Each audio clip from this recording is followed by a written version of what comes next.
พ่อแม่พี่น้องป้องปายเป็นสุคนเนาะ FC ทางช่องบ่ภูมิ Channel เนาะวันนี้บ่ภูมิก็สิมาตามแนวทางพี่น้องคือเก่าเนาะสำหรับหวยลาวเอ็กต้าเนาะงวดวันที่เป็นงวดที่2เนาะพี่น้องเนาะที่บ่ภูมิครับให้แนวทาง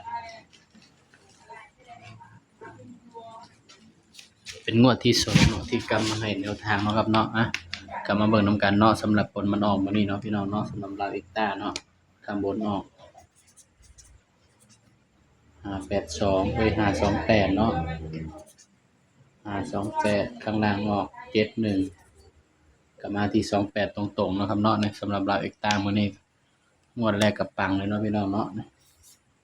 เข้าที่28ตรงๆเลยพี่น้อง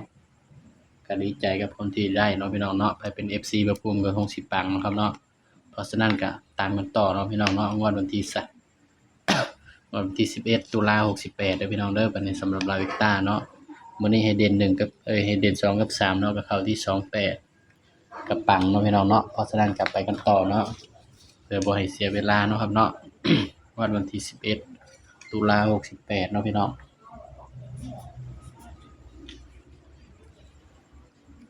11ตุลา68เนาะพี่น้องเนาะสำหรับหวยลาวเอ็กต้าเด้อพี่น้องเด้อ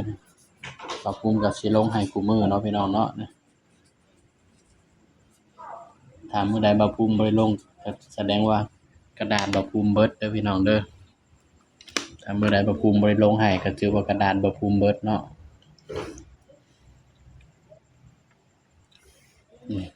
ก็มาเบิ่งนำกันเนาะบ่ภูมิสิให้เด่นตัวใดเนาะสำหรับลาวเอ็กต้างวดวันที่11เนาะ วันที่11ตุลา68เนาะครับเนาะ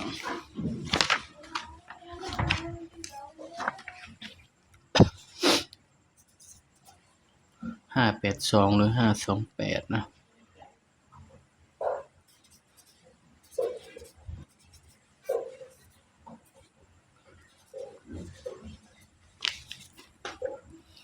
สำหรับเด่นเบอร์อื่นเนาะพี่น้องเนาะงวดวันที่11ตุลาเนาะสำหรับตัวเด่นเนาะให้เด่นไปที่6เด่น6กับ7เด้อพี่น้องเด้อนี่สำหรับงวดเบอร์อื่นเนาะเด่น6กับ7พี่น้องเด่น6กับ7เนาะกลับมาจับคู่เนาะมาภูมิเลยเนาะพี่น้องเนาะสำหรับเด่น6กับ7เนาะครับเนาะย้ำว่าตัวเลขก็ให้เพื่อเป็นแนวทางเด้อพี่น้องเด้อมีเข้ามีหลุดเนาะครับเนาะกลับมาจับคู่แล้วพี่น้อง6สิมี6หยังเนาะ63 64 65 68เนาะพี่น้อง73 74 75 78นี่ก็คือแนวทางเนาะครับเนาะสำหรับลาวเอ็กต้าเบอร์อื่นเนาะพี่น้องเนาะย้ำว่าตัวเลขก็ให้เพื่อเป็นแนวทางเนาะครับเนาะมีเข้ามีหลุดเนาะพี่น้องเนาะมักก็ตามบ่มักก็เลื่อนผ่านเนาะพี่น้อง สำหรับสูตร3ตัวมิดเดียวเนาะครับเนาะ